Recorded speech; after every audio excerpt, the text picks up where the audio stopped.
Welcome to Nisha classes at UK. और आज मैं आपको करवाऊंगी हिंदी के कुछ इम्पोर्टेंट क्वेश्चन। आप देख के बता सकते हैं कि क्वेश्चन कैसे रहने वाले हैं आपके अपकमिंग एग्ज़ाम के लिए। और जैसा कि मैंने आपको बताया था कि जनरल हिंदी जो हमारी पूछी जाने वाली है लेक्चर श्रेणी में पूछी जाएगी। आपका अगर आप पॉलिटेक्निक लेक्चरर का पेपर दे रहे हैं और आपके पास बेसिक साइंस जैसे फिजिक्स, केमिस्ट्री या मैथ्स आपने देना है तो वहाँ पे भी आपकी जनरल हिंदी आने वाली है। और ट्रिपल एससी ग्रुप सी के जितने एग्ज़ाम होते हैं सब जगह हिंदी आएगी। आपका एसआई में भी हिंदी आने वाली है। तो मैंने आपसे जैसे बात की थी कि हमारी क्या रहेंगी, हफ्ते में 1 से 2 क्लासेस हिंदी की रहेंगी। ठीक है, आज मैंने बहुत ज़्यादा क्वेश्चन नहीं लिए हैं, कुछ क्वेश्चन मैंने कल आपको करवाए थे। आज 20-15 क्वेश्चन आप देखिए कि कैसे आपको क्वेश्चन लगते हैं। ठीक है, वह हथियार जो हाथ में थाम कर चलाया जाता है, वाक्यांश के लिए एक शब्द क्या है। ठीक है, अब कुछ हथियार ऐसे होते हैं जो हाथ में पकड़ के चलाए जाते हैं, कुछ हथियार होते हैं कि फेंक के चलाए जाते हैं। ठीक है, यहाँ पर मैं बताना है कि कौन सा हथियार हाथ में थाम कर चलाया जाता है। 4 ऑप्शन यहाँ पे मिलते हैं, अस्त्र, शस्त्र, ढाल या चक्र। ऑप्शन नंबर 2 है शस्त्र। शस्त्र इसका सही आंसर हो जाएगा। शस्त्र वो हथियार है जो हाथ में थाम कर चलाया जाता है। अस्त्र वो होता है जिसे फेंका जाता है। ठीक है, जैसे ढाल वगैरह आपका भाला वगैरह होता है ना। चलिए, निम्नलिखित में से कौन सा वाक्य शुद्ध है। 4 आपको यहाँ पे वाक्य दिए, बताना कि शुद्ध कौन सा है। बेटी पराए घर का धन होता है, मुझे आज कानपुर जाना है, मेरे कोई अच्छा नहीं लगता, मेरा प्राण संकट में है। बताना शुद्ध कौन सा है। तो यहाँ पर अगर ये बात की जाए बेटी पराए घर का धन होता है, ये गलत है, होना चाहिए बेटी पराए घर का धन होती है, ये अशुद्ध है। मुझे आज कानपुर जाना है, यहाँ पर यही सही लग रहा है। आगे चेक करते हैं, मेरे कोई अच्छा नहीं लगता, बिल्कुल ये गलत हो जाता है। क्या है, मुझे यह अच्छा नहीं लगता, मेरा प्राण संकट में है, नहीं ये होना चाहिए मेरे प्राण संकट में है। तो ये भी अशुद्ध है, ये भी अशुद्ध है। यहाँ पे ऑप्शन नंबर 2 जो है मुझे आज कानपुर जाना है, ये क्या है आपका शुद्ध वाक्य हो जाएगा। थोथा चना बाजे घना लोकोक्ति का अर्थ क्या है। थोथा चना बाजे घना, पहला है छोटा आदमी बड़े पद पर पहुंचकर इतरा कर चलता है, मूर्ख को गुण की परख नहीं होती, गुणहीन व्यक्ति अधिक आडंबर करता है, या सीधेपन से कोई कार्य नहीं होता है। तो यहाँ पर जो थोथा चना बाजे घना का अर्थ हो जाएगा वो होता है आपका ऑप्शन नंबर 3 कि जो गुणहीन व्यक्ति होता है वह अधिक आडंबर करता है। थोथा चना बाजे घना। चलिए नेक्स्ट क्वेश्चन, अत्यंत ईर्ष्या करना के अर्थ में उपयुक्त मुहावरा। यहाँ पे मुहावरे का अर्थ बताया है और हमें बताना है कि यहाँ पर किस मुहावरे का ये अर्थ है। जले पर नमक छिड़कना, चूना लगाना, जहर उगलना या छाती पर सांप लौटना। तो अत्यंत ईर्ष्या करना, तो अत्यंत ईर्ष्या करना आपने जैसे देखा होगा कि जले पर नमक छिड़कना तो नहीं होता है और चूना लगाना भी नहीं है। जहर उगलना में भी किसी की चुगली करना या किसी के खिलाफ बातें करना होता है। लेकिन जो अत्यंत ईर्ष्या करना है यहाँ पे इसके अर्थ में जो मुहावरा आएगा वो आएगा छाती पर सांप लौटना। जैसे किसी की तरक्की देख के किसी के छाती पर सांप लौटते हैं, इस तरह कहते हैं ना। तो छाती पर सांप लौटना क्या आ जाएगा आपका ईर्ष्या करना। तबेले की बला बंदर के सिर लोकोक्ति का सही अर्थ क्या है। तबेले की बला बंदर के सिर, अवसर चूकने पर पछताना, व्यर्थ होता है, जैसा चाहा वैसा हो गया, केवल बाहरी दिखावा करना, या अपराध करे कोई पकड़ा जाए कोई और। तो यहाँ पर जो है तबेले की बला बंदर के सिर, इस लोकोक्ति का सही अर्थ हो जाएगा कि अपराध करे कोई और पकड़ा जाए कोई और। ठीक है, अपराध करे कोई पकड़ा जाए कोई और। तो जो ये लोकोक्ति है आपकी तबेले की बला बंदर के सिर, इसका सही अर्थ हो जाएगा अपराध करे कोई पकड़ा जाए कोई और। क्वेश्चन है, लहर के पर्यायवाची नहीं है। लहर के पर्यायवाची तरंग, विची, भंवर या यहाँ पर हिल्लोल। तो जो लहर है, लहर का पर्यायवाची तरंग भी होता है और विची भी होता है, और लहर का पर्यायवाची आपका हिल्लोल भी होता है।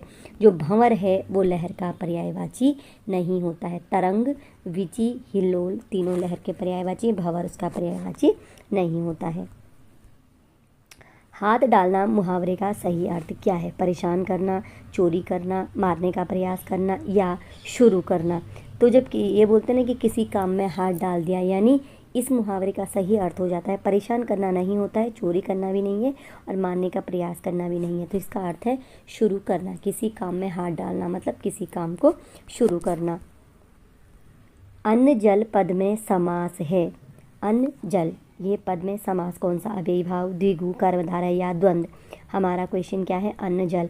तो अन्न जल आप देख रहे होंगे ये आएगा आपका अन्न और जल। और जब अन्न और जल बीच में जल आ जाए तो समास कौन सा हो जाता है हमारा? समास हमारा हो जाता है आपका द्वंद्व समास। बीच में और आता है समास हमारा द्वंद्व हो जाता है। निष्कपट में संधि कौन सी है? गुण स्वर संधि, यण स्वर संधि, व्यंजन संधि या विसर्ग संधि। निष्कपट, तो निष्कपट का अगर संधि विच्छेद करा जाए तो ये हो जाएगा निह धन आपका कपट, और यहाँ से इस प्रकार निष्कपट संधि जो हो जाती है ये हो जाती आपकी विसर्ग संधि। ठीक है, तो निष्कपट हो जाएगा विसर्ग संधि। अड़ोस पड़ोस की सफाई जरूरी है, रेखांकित शब्द कौन सा समास है? जो इसमें आपका रेखांकित शब्द था, तो टाइपिंग मिस्टेक हो गई है, इसमें रेखांकित शब्द अड़ोस पड़ोस है। ठीक है, तो इसमें जो समास कौन सा है? द्वंद्व समास, द्विगु समास, आपका कर्मधारय समास या तत्पुरुष समास। तो अड़ोस पड़ोस में आप देख रहे होंगे ये भी वही वाला है। अड़ोस पड़ोस मतलब अड़ोस और पड़ोस। ठीक है, जब अड़ोस और पड़ोस यानी बीच में जब और आ गया है, इसका मतलब ये समास कौन सा हो जाएगा? ये हो जाएगा हमारा द्वंद्व समास। चलिए, राखी के दिन बहनें फूले न समाती हैं, इस वाक्य में प्रयुक्त मुहावरे का सही अर्थ क्या है? बहुत दुखी होना, बहुत याद करना, बहुत व्यस्त होना या बहुत प्रसन्न होना। तो फूले न समाना, जो मुहावरा यहाँ पे प्रयुक्त हुआ है फूले न समाना, फूले न समाना का जो अर्थ होता है वो होता है आपका बहुत अधिक प्रसन्न होना, बहुत प्रसन्न होता है फूले न समाना। निम्नलिखित में से किस वाक्य में सामान्य भूतकाल है? सामान्य भूतकाल, सुबह अच्छी वर्षा नहीं हुई होगी, सुबह अच्छी वर्षा हुई होगी, सुबह अच्छी वर्षा हुई या सुबह से अच्छी वर्षा हो रही है। तो यहाँ पे जो सामान्य भूतकाल है ये हमारे ऑप्शन नंबर 3 में है। सामान्य भूतकाल, सुबह अच्छी वर्षा हुई। मिट्टी के बर्तन बनाने वाले के लिए तत्सम शब्द डैश है, रिक्त स्थान के लिए सर्वाधिक उपयुक्त शब्द है। तो तत्सम शब्द जो मिट्टी का बर्तन बनाता है, यहाँ पे 4 ऑप्शन है हमारे पास, कुम्हार, कुंभकार, मूर्तिकार या कलाकार। तो जो आपका मिट्टी के बर्तन बनाता है वो वैसे इसे कहा कहते हैं कुम्हार कहा जाता है, लेकिन अगर उसकी तत्सम शब्द की बात करें तो उसके लिए तत्सम शब्द आपका आ जाता है ऑप्शन नंबर 2 कुंभकार। तो कुम्हार का जो तत्सम शब्द होता है कुंभकार, और मिट्टी के बर्तन बनाने वाले को जनरली हम कुम्हार कहते हैं, तत्सम में से क्या कहेंगे? कुंभकार कहेंगे। किन्नर का संधि विच्छेद क्या है? किन्न धन नर, कित धन नर, किन्न धन नर, अर या किम धन नर। तो जो आपका यहाँ पे दिया गया है किन्नर, किन्नर का संधि विच्छेद हो जाता है किम धन नर, किम धन नर। तो यहाँ पे आपका ऑप्शन नंबर 4 में है किन्नर का संधि विच्छेद किम धन नर। याद रखिएगा इन चीज़ों को। में तत्सम शब्द है हाथ, दूध, काष्ठ या आम। तो यहाँ पे हाथ तत्सम शब्द नहीं है, क्योंकि हाथ का तत्सम होता है हस्त, दूध का होता है दुग्ध और आम का होता है आम्र। तो यहाँ पे तत्सम शब्द आपका जो बचता है वो है आपका ऑप्शन नंबर 3, यानी जो काष्ठ है वो यहाँ पे तत्सम शब्द है।